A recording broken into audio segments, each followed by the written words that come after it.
प्रेम एक ऐसा शब्द जिसने पूरी दुनिया को पागल बना रखा है। कवि इसके बारे में कविताएं लिखते हैं, प्रेमी इसके लिए अपनी जान तक दांव पे लगा देते हैं और हर इंसान अपनी पूरी जिंदगी में इसी प्रेम की तलाश कर रहा है।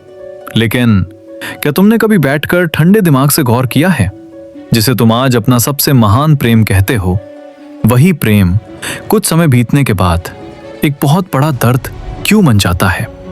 जिस इंसान के बिना तुम एक पल भी रहने की कल्पना नहीं कर पाते थे, वही इंसान कुछ महीनों या कुछ सालों के बाद तुम्हारी घुटन की सबसे बड़ी वजह क्यों बन जाता है? क्यों आज के दौर में रिश्ते इतनी जल्दी ताश के पत्तों की तरह टूट रहे हैं? और क्यों पवित्र प्रेम की जगह नफरत, शक और धोखा ले रहे हैं? आज ओशो का वही पुराना मित्र आपके सामने एक ऐसी कड़वी और नग्न सच्चाई खोलने जा रहा हूं जिसे सुनकर शायद तुम्हारे होश उड़ जाएंगे और तुम पहली बार समझ पाओगे कि तुम आज तक जिसे प्रेम समझ रहे हो वो असल में प्रेम है भी या सिर्फ तुम्हारा भ्रम और एक गहरा धोखा है। मुझे याद है ओशो के आश्रम की वो बेहद खूबसूरत और शांत दोपहर। एक युवा प्रेमी जोड़ा ओशो के पास आया था। वे दोनों अंदर से बहुत परेशान थे और उनके चेहरों पर गहरी उदासी थी। उन्होंने ओशो के चरणों में बैठकर रोते हुए कहा कि गुरुदेव, हम दोनों एक दूसरे से बहुत गहरा प्रेम करते हैं, लेकिन फिर भी हमारे बीच हर रोज किसी ना किसी बात पर झगड़े होते हैं। हमारी जिंदगी नरक बन गई है। क्या हमारा ये प्रेम सच्चा नहीं है? ओशो ने उन दोनों की तरफ देखा। उनकी आंखों में वही चिर परिचित करुणा थी और उनके होठों पर एक बहुत ही रहस्यमयी और हल्की सी मुस्कान तैराई। उन्होंने बड़े शांत भाव से कहा, मेरे प्रिय बच्चों, तुम दोनों जिसे प्रेम कह रहे हो वो प्रेम है ही नहीं। वो सिर्फ एक दूसरे पर कब्जा करने की एक मानसिक बीमारी है। मैं वहीं ओशो के पास ही बैठा था और उनकी इन क्रांतिकारी बातों को बहुत ध्यान से सुन रहा था। ओशो ने उस दिन प्रेम की जो परिभाषा दी, उसने मेरे जीवन भर के सोचने का ढंग ही बदल दिया। उन्होंने बाद में मुझसे अकेले में कहा, मित्र, इस संसार में 90% से ज्यादा लोग जिसे प्रेम कहते हैं वो असल में एक व्यापार है, एक बहुत बड़ा सौदा है। जब तुम किसी से कहते हो कि मैं तुमसे प्रेम करता हूं, तो तुम अनजाने में उसके गले में एक अदृश्य जंजीर डाल देते हो।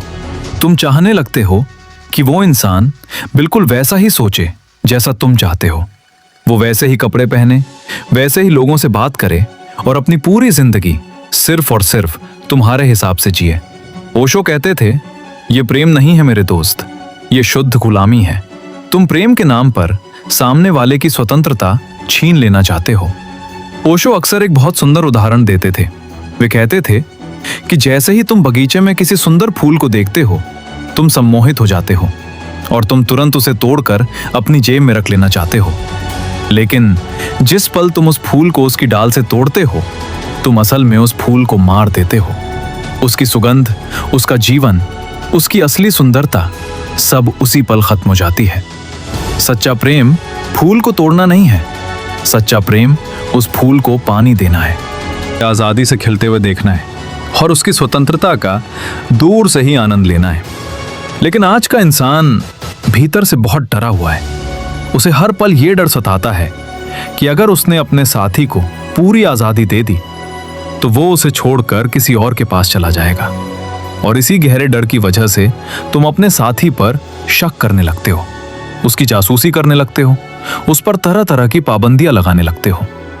और एक बात हमेशा याद रखना, जहां शक की दीवार खड़ी हो जाती है, जहां खोने का डर होता है, वहां प्रेम कभी भी जिंदा नहीं रह सकता। ओशो ने मुझसे कहा था कि लोग असल में अकेले रहने से बहुत डरते हैं।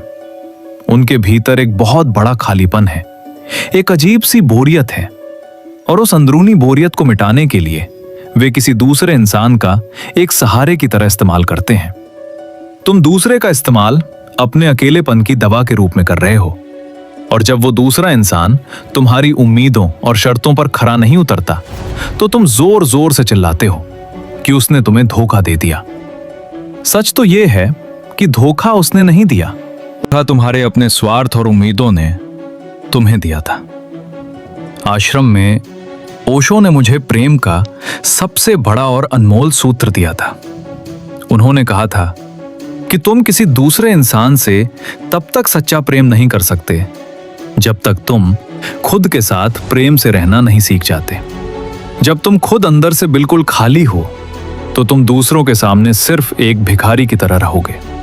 तुम हमेशा कहोगे, मुझे प्रेम करो, मुझे समय दो, मुझे अपनी जिंदगी में खास महसूस कराओ।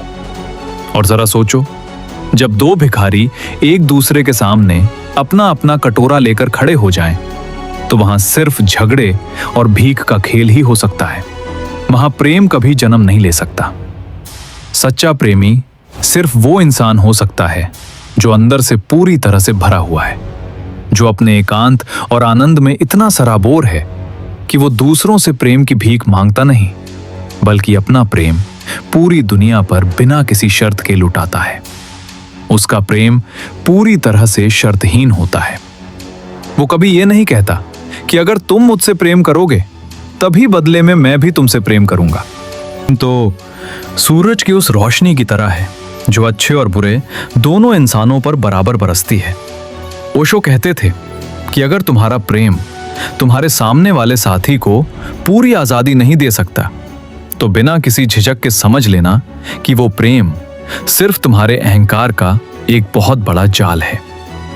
रिश्ता हमेशा ऐसा होना चाहिए जहां दो लोग साथ भी हों और फिर भी अपनी अपनी स्वतंत्रता में पूरी तरह आजाद हों। जैसे किसी बड़े महल के दो खंबे एक ही छत को संभालते हैं, लेकिन वे एक दूसरे से थोड़ी दूरी पर खड़े होते हैं। अगर वे खंबे बहुत पास आ जाएं, तो वो छत उसी पल गिर जाएगी। तो मेरे दोस्त, आज अपने रिश्ते को एक बार फिर से गहराई से देखो। क्या तुम अपने साथी से सच में निस्वार्थ प्रेम करते हो, या तुम उसे अपनी जागीर और जायदाद समझते हो? डरो मत, उसे पूरी तरह आजाद छोड़ो। अगर वो सच में तुम्हारा है, तो वो ब्रह्मांड के किसी भी कोने से घूम फिर कर तुम्हारे पास ही लौट आएगा।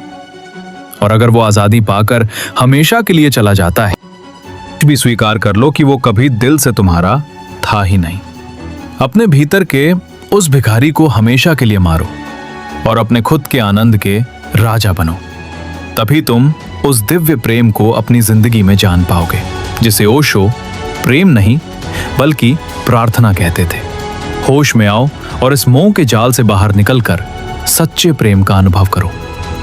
अगर आज की इस कड़वी और सच्ची बात ने तुम्हारी आंखों पर बंधा हुआ मोह का चश्मा हटाया हो और तुम्हें रिश्तों का असली सच समझ आया हो, तो इस सच्चाई की यात्रा में हमारे साथ आगे बढ़ो।